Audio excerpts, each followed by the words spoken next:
our fifth contestant, Mariana Pascal. Local English or Standard English? Local English or Standard English? Mariana Pascal.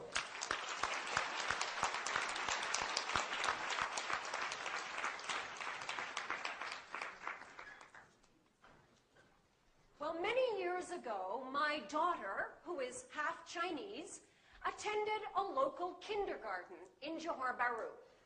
And I remember one day I went to pick her up, and she came running up to me, and she said, "Mommy, what's this?"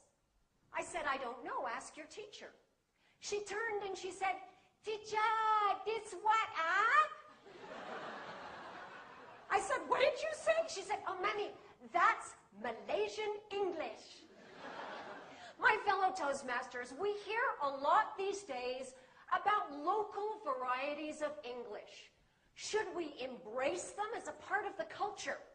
Or should we eliminate them and replace them with standard English? What do you think? Embrace or replace? Yes, I love the local English here. It is the most colorful English in the world.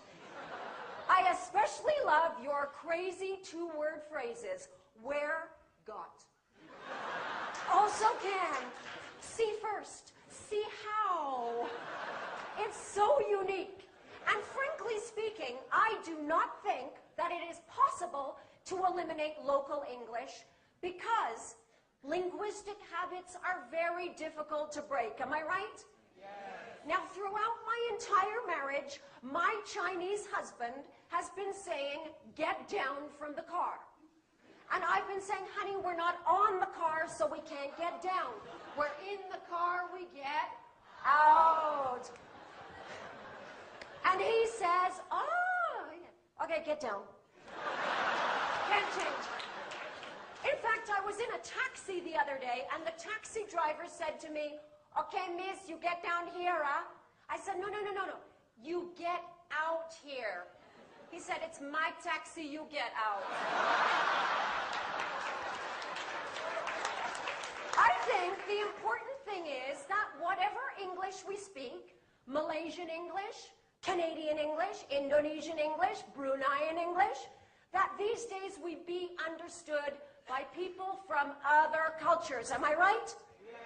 I have to tell you, sometimes your local English is a little bit difficult for foreigners to understand. I will give you an example. Now, when I first came to Malaysia, I went to a teachers' conference in KL. And at the end of the day, I said to a local teacher, I said, "Excuse me, I'd like to go back to the hotel now. Do you know where I might find a taxi?" And she said, never mind. You follow me." I said, "Well, I don't have a car, so I can't follow you. Do you know where I can find a taxi?" She said, never mind, you follow me." I said to my friend, "She wants me to follow her. Should I run behind her car?" You see, it would have been helpful if she had used a more standard phrase like, "I'll give you a ride." I'll give you another example of how local English can be very difficult for foreigners. Now, my British friend Jolene came to Malaysia to work in a restaurant. And on her very first day, the manager asked her to make fruit juice. So he gave her some fruit, and he gave her a blender.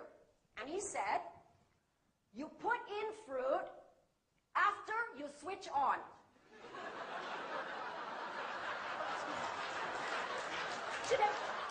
Excuse me, I put in the fruit after I switch it on. He said, "You put in fruit after you switch on."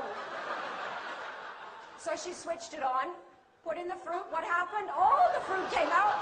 He said, I told you, you put in fruit after you switch on. See, she had heard this, right? It would have been a little clearer if he had said, "Put in the fruit. After that, you switch it on." You see, sometimes one single word can change the whole meaning, right? I remember when my husband and I were first falling in love. I remember this one evening that was so romantic. Now, my husband's English was not very good at that time. And this was the night he was going to propose. We were dancing. It was so romantic. We just looked at each other, and he said in the most gentle voice,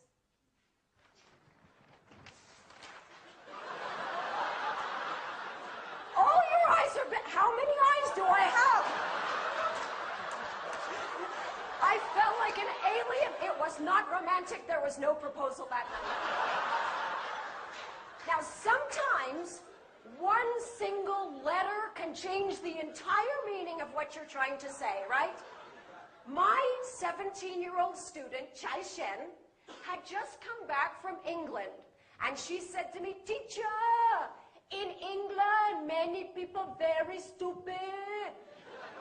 I said, "What do you mean?" She said, "I fly to London. My skin very dry. My eyes very itchy. I go to information. I say, 'Excuse me, where can I find ice cream?' He sent me to McDonald's. Very stupid." So where does this leave us with local English? Well, this is what I say. Yes, we need standard English because we must be able to communicate with people from other cultures. But what a terrible shame it would be to lose the beautiful, colorful, vibrant local English. So I say both also can, love. Back to you.